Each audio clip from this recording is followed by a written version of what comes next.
Today we're looking at physics, but then the selected topic would be an introduction to vertical projectile motion. The vertical projectile motion for grade 11 and grade 12 exams, it's mainly one of the first few leading questions that are expected to be answered first before you go through with the question paper. That's just after the multiple choice, of course. But then the questions that connect with the whole topic, they are more easier to answer, judging by the way students are mostly attacking them. But then you can't assume that everything it's easier for everyone, so hence we have to do like such topics. So now let's do the introduction to projectile motions. First thing first, we're going to look at the conditions that we're faced with when coming to the whole concept, but then let's put it in paper and see what is it when we talk about projectile motion. Let's go to the other side of the paper. So what does it do actually mean by projectile motion? Well, picture a person standing there. That's how most of the questions come about, and then they decide to throw a stone upwards. The stone is going to go up and it's going to probably go down to land. He might choose to catch the stone or might let it land on the floor. It doesn't matter. But then projectile motion, it's all the theory about someone throwing a stone or any object going up, and then it reaches the maximum point of the height, and then it floats down. Why does it come down? Because there's gravity. So in projectile motion, it's where an object that is thrown upwards, for grade 11 and grade 12 students, we focus on gravitational force only that is acting on the object, meaning as the object goes up, there's force of gravity, which is normally given to be 9.8 meters per second squared.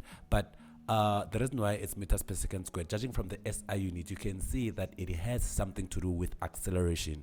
I'll explain to you how that means. But then gravitational force is the same, is as well as acceleration when objects are moving up. To remind you something, you remember these equations here.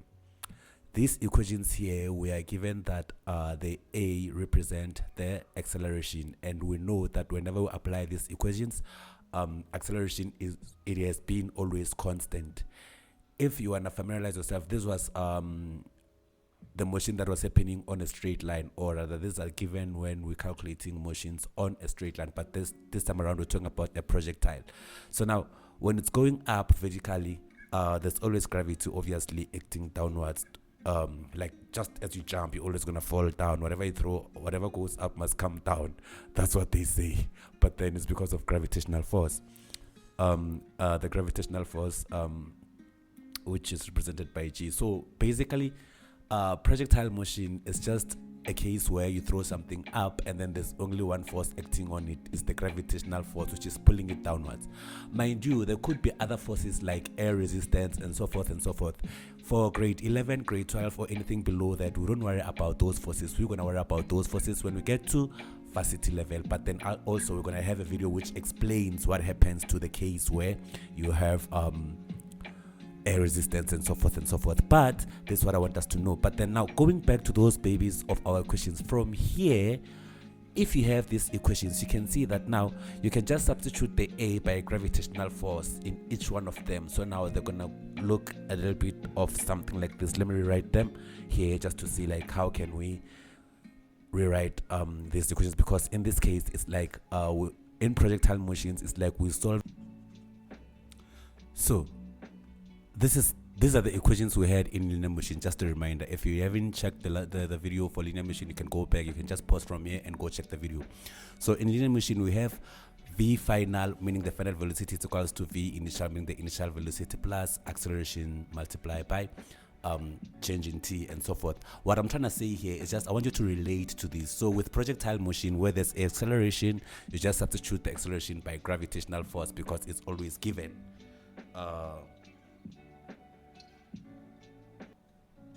This acceleration, so you just substitute by acceleration there. So meaning now this is what I'm trying to tell you. For matric students, projectile motions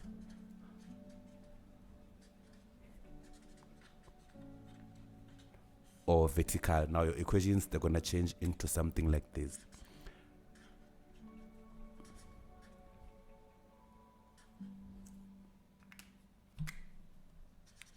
G, changing T. So wherever there's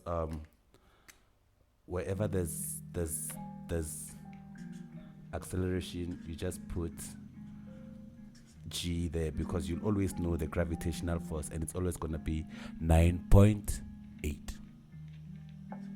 Okay, for linear motions, we always know the equations are given like this. Hence, for projectile motions where there's acceleration, you just substitute by the letter G, which is then for gravity, and we know that G is always 9.8 meters per second squared, because it stands for acceleration. Going back to the guy who threw the stone upwards, so we know that here it's going to be our initial velocity, that's the VI, the one which is throwing the stone at. We might not know that, but when the stone goes up, we know that somewhere here, when it reaches its peak, it stops and then it returns back. That's when we know, as it goes up, we know that the velocity here, it could be the final velocity going from here to the top, it's going to be 0. We always know that when it reaches the peak, it becomes a 0 and then it drops back down. What does it tell us about the acceleration? The acceleration, which is the force acting downwards on the object. When it's going up, the force, it's always acting downwards anyway. The gravitational force, it's always acting downwards. So when the object goes up, the velocity decreases, it decreases, it stops, the velocity becomes 0, and then it drops back, and then the velocity increases again, because now it's in the direction towards where the force is acting upon. With that being said, now this brings us that on your questions that are being asked in related to this, because now we can also determine the height from here to here, how far did what is the meters of the stone. Now all this can be explained without being predicted, because now you don't know what you don't know, you will have to calculate this. That's when these equations here comes in. Now my example might not make sense for now, but then this is just the introduction of what it's meant by projectile motion.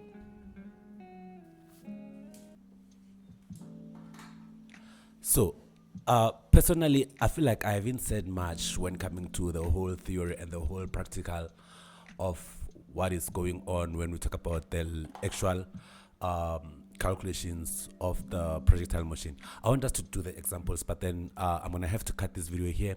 Join me in the next video as we do the different forms of the different examples, how the questions could be asked based on what you could be facing on your exam, on your assignment, on your homework, and so forth and so forth. For now, I'll have to stop from here, and then we're gonna see each other on the next video. We're doing the examples of the actual projectile motion. This was just an intro.